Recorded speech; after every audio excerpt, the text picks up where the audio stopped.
Hello everyone, this is the case study on the topic composition of GPRS and UMTS traffic of snapshots for a live network in mobile computing, which is presented by myself Akshaya and my colleagues Halagi Sakiammal and Angel Melba.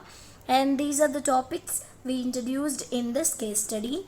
And let me tell about the interaction. The growing popularity of 3G terminals and services has extended the coverage of wireless internet access to the geographical area, and 3G networks are becoming key components of global internet in Europe. It must be represent a contribution towards a better understanding of the global traffic composition in a real 3G network. This work results for extensive traffic monitoring on the top of the operational 3G networks of Mobile Australia AG and COKG, the leading mobile operators in Australia EU. The content should be of interest to those research working on 3G and providing them with a better understanding of how the traffic environment in a real 3G networks looks like.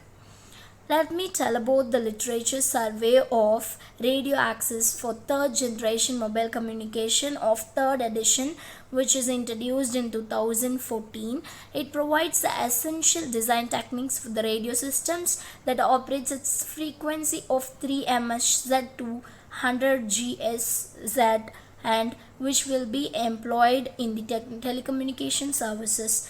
We may also call these wireless systems, and wireless being synonymous with radio telecommunication is a vibrant industry, particularly on the radio side of the house. The major supporter of upsugar in radio has been the IEEE and its 802 committees. Now we devote an entire chapter to wireless LANs and WANs, detailed in IEEE 802.11. Also now have subscriptions on IEEE 802.15 and 802.16, 802.20 and the Wireless Metropolitan Area Network, WMAN, Wi-Fi, WiMAX and UWB Ultra Wired. And these comparatively now radio specialties are demonstrating specialist growths. And then let me tell about the literature survey of the paper Wireless Survey Usage and Traffic Characteristics in GPRS Network, and which is the technical report by Vodafone in 2018. It focuses on the traffic composition in a real GPRS and UMTS networks. We present results for two data sets covering 1 week measurements period in December 2004 and November 2005. We show how user and traffic split between access technologies and services and present an analysis of pre-user activity at the PDP context level. The results reported here provide an up-to-date view of the traffic and user activity in an operational 3G network. It should help those researchers interested in reproducing synthetic networks synchronizes to gain a better understanding about the traffic environment in a real network. And let me tell about another literature survey of characteristics of Internet Background Radiate International Measurement Conference in October 2019. Monitoring any portion of the Internet addresses space reveals increment activities. This holds even when monitoring traffic sends to unused addresses, which we terms background radiations. Background radiation reflects fundamental non-productive traffic, either malicious backtracking, scans for vulnerability, or begins. While the general presence of background radiation is well known to the network operator community, its nature has yet to be broadly characterized. While we find a managing activity, probes of auto routers heavily dominated, we conclude with considerations of how to incorporate our characterizations into monitoring and detecting activities. And here is the literature survey of the paper, a traffic model and its appliances for the presence of analysis of WRAP over GPRS, proceeding of IEEE International Conference on Third Generation Wireless and Beyond, page 3382343 on June 2021. Wireless Application Protocol WAP as one applications of mobile data services is examined with the aim to provide guidelines for the dimensioning of next generation mobile radiation networks. The presence of WAP based applications over GPRS is evaluated in scenarios where the GPRS radiation resources are shared with conventional internet applications like www and email. Simultaneously, results for the quality of services measurement for the different applications and GPRS systems measures are produced with the simultaneous tool GPRS sim that models the applications and user behaviors, the TCP, IP and WAP protocol architecture, the GPRS protocol architecture and the radio channel. These results gives an estimation of GPRS network capacity needed for a traffic mix of WAP based conventional internet applications. And here is the literature of IEEE International Conference in 2020. It presents a novel proxy architecture for wireless application protocol 2.0, employing an advanced data compression scheme. Though options in the WAP 2.0, a proxy can isolate the wireless from the wired domain to prevent error propagations and to eliminate wireless sessions delays by enabling long-lived connection between the proxy and wireless terminals.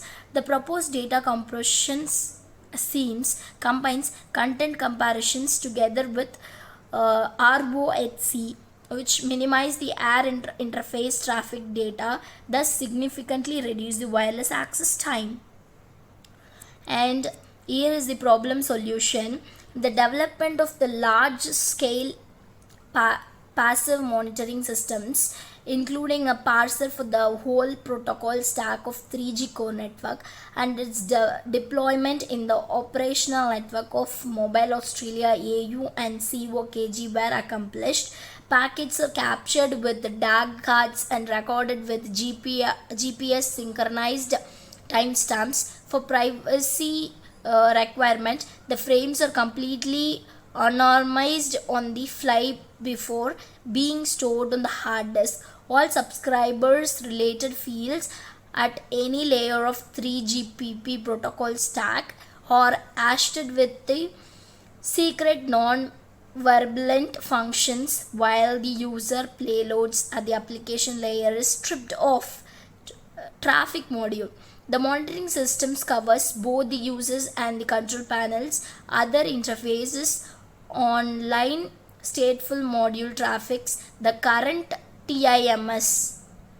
So each packets can be associated to the original MS1. Furthermore, the tracking module on GB LUPS links traffic the MS position, that is cell, while the tracking module on GNU maintains several PDP content attributes, example APN. Such tracking module enables some forms of analysis and traffic sizzling that would be possible based on the stateless traces. For instance, the analysis of pre-user traffic cannot be used on the IP address which is assigned dynamically. This is what the problem analysis over the case study. And this comfort of definitions of connections of UDPD non-disclosure policy for proprietary reasons, we cannot disclose several absolute quantitative values like traffic volumes, number of users, number of GN links, etc. that are considered business critical by the operators. In other words, we cannot disclose the size of the user population and the traffic aggregate, but only their composition. This is what the table of the fractions of uses and volumes in GPRS and UMTS over the month December December 04 and November 05. And this is what the proposed solution, which is going to be explained by my colleague in furthermore sessions. Thank you. Myself Alagisi Kemal. I am going to explain about the further topics. First topic is proposed solution. As a first step, we saw how the total traffic and user population are split between different services. We present result from two separate 1 week periods in December 2004 and in November 2005. Hereafter, denoted respectively December 4 and November 5 data set. The comparison between the two provides insight into the historical changes in the microscopic traffic composition during almost 1 year. Attached to the 3G core network, there are two different radio access networks, namely GPRS and UMTS, delivering different link bandwidth. Since UMTS ratio by development is more recent, the UMTS coverage is smaller than GPRS and limited to urban and suburban areas. Note, the edge was introduced in August 2005. Therefore, the data is November 5 includes data traffic from edge terminals, what will account simply as GPRS. In fact, at the time, a large fraction of UTMS mobile stations were 3G data cards mounted on laptops too, coupled with flat rate construct, while UMTS handheld devices were just starting to spread among subscribers. Next, the fact that for UMTS the growth factor in the volume share is substantially less than for the users as against the most of the new additional terminals were handheld devices rather than laptop data cards. Under the assumption that the former ones generate less traffic than the latter due to the combination of differences in terminal capabilities and billing speed. However, laptop data cards are still an important suspect in UMTS terminal population. The rough comparison between the ratios of the volume to user shares anticipates that the average per user traffic is larger for UMTS than GPRS.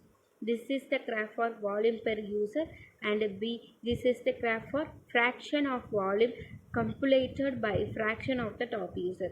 Next thing about the methodology, as a next step we evaluate directly the weak volume generated by individual user. The per user volume distribution for GPRS and UMTS in November 5 are reported. All values are in MP week. Note that these figures are a single EMS producing both types of traffic will appear as a two different EMS with distinct volumes in each class.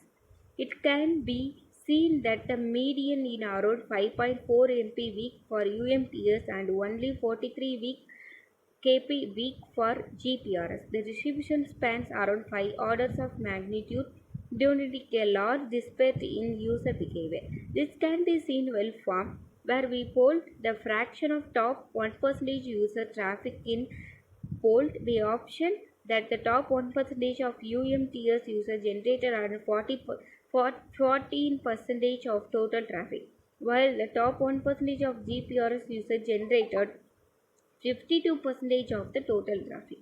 For the 10% of top users, the completed fraction of volume jumps to 58% UMTS and 92% of GPRS. Next, the GPRS figure reveals that the vast majority of users in GPRS are generating less than 1 MP week.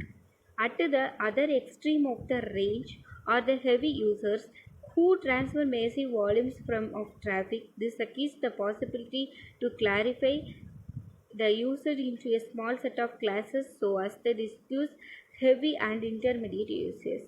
In general, such a classification would be service dependent. However, as far as the total network load is concerned, we can ignore service specific matrix and just consider the total transport volume as a measurement area. Hence, we classify the user into four groups based on attributed user threshold values on the weekly volume: very low, low, medium, and high.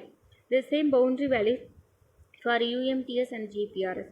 It shows the fraction of user and volume within each group, but for the both datasets can be seen that the vast majority of users, 70 to 90% in GPRS, have less than 1 MB per week, but they generate only a small fraction of the total traffic.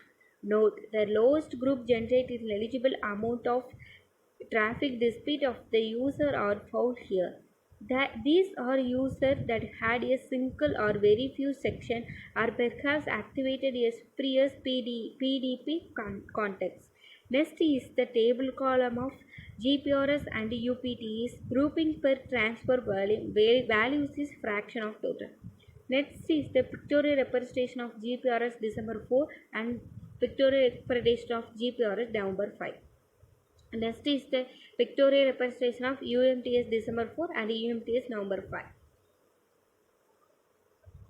Next topic is resources and techniques. In a next step, we analyze the volume share per each service. The figures in this section do not include customized service implemented for specific customer which were prefilled based on the API. Also, we filter traffic on the ports TCP 135 and TCP 445, which is used by several scanning worms. The results are presented in figure 2 for UMTS and GPRS separately or both data. In all cases, the largest volume share is on web. WAP 1% are held from 30% to 13%. Looking at the relative growth of volume for each service, we found that the WAP traffic in GPRS did increase in absolute volume plus 80% but less than other services. Email grow up plus 170% in GPRS and 160% in UMTS. The HTTP services did also grow considerably on GPRS plus 719% and in November 5. We found 0.80% of UMTS traffic was related to a popular online game. Next is the table of daily services GPRS and UMTS November 5. It is the pictorial representation of the traffic composition across 2 days. 2H pins November 5, y-axis attributed risk call. Next is the third topic is service mix over time. Next, we analyze the stability of services on day-by-day basis limited to the top services. Table 3 shows the fraction of volume per service accumulated within each day. We can discriminate two different profiles for working days and for the weekend. The web traffic is also demand and its relative share increases in the weekend in UMTS 58% to 60% in working days and 65% in weekend. The share of email traffic decreases in the weekend. We also notice a decrease of reset UDP and VPN. The most likely explication is traffic is related to business people that tend to not to use their mobile access on weekends. We observe that the WAP share in GPRS is relatively stable across all days. Regarding the email volume, we note that GPRS and UMTS display different levels and asymmetry. The ratio of email download to email sending in average 2.8 for GPRS and 2.1 for UMTS. This can be accounted to the smaller uplink bandwidth in GPRS and consequently relatively long transfer times which refrain in the user from massive email sending.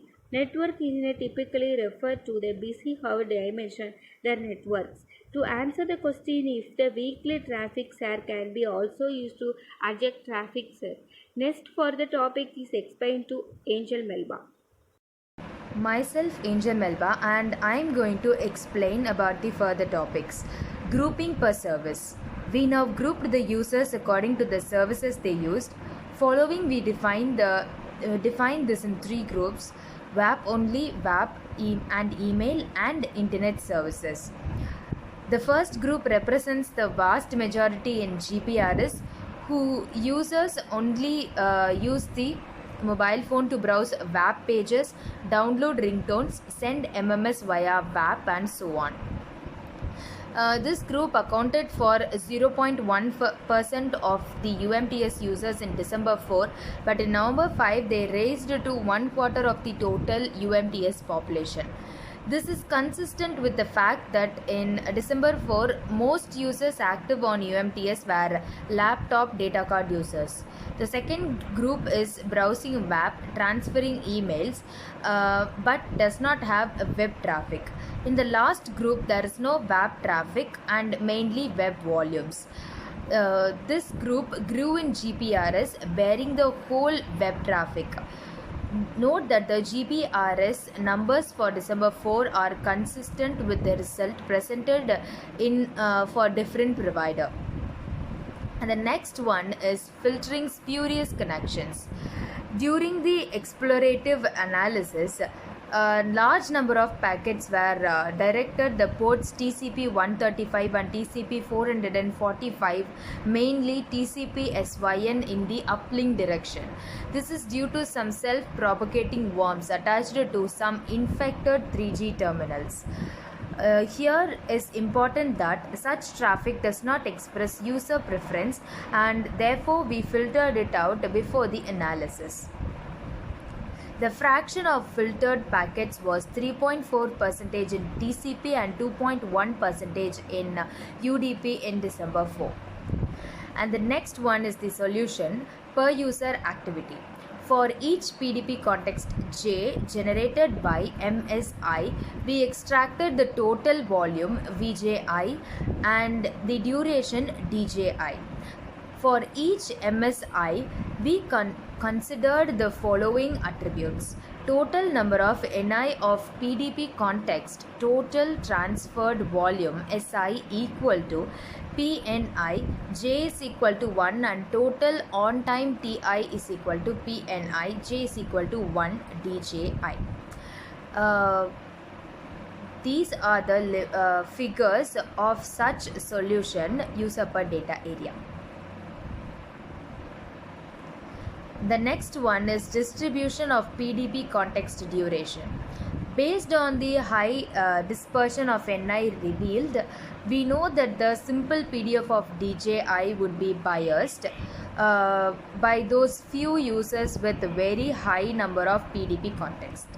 So we therefore decided to classify the users into two main groups based on the total number of PDP context and arbitrary boundary value set to NI equal to 200. The CDF to the PDP context duration for each group is shown in the graph. This is the graph of empirical CDF of PDP context duration. Validation. The dataset was correlated with radius messages to evaluate the service usage in GPRS network at the PDP context level. The result presented there show a smaller share of web traffic, likely due to the absence of laptop data cards at that time. In more recent data is presented in the end of 2004, and the recorded interference was GB. The only other work presenting the statistics about PDP context in GPRS was technical report. To the best to our knowledge, no previous paper of so far has reported the measurements. The conclusion: we have presented the measurement results of an operational GPRS network. We found that the global traffic composition is relatively stable on the daily basis with some moderate differences between the weekends and working days. GPRS, most of the PDP context are generated by the minor fraction of terminals, likely automated terminals with periodic PDP context activations.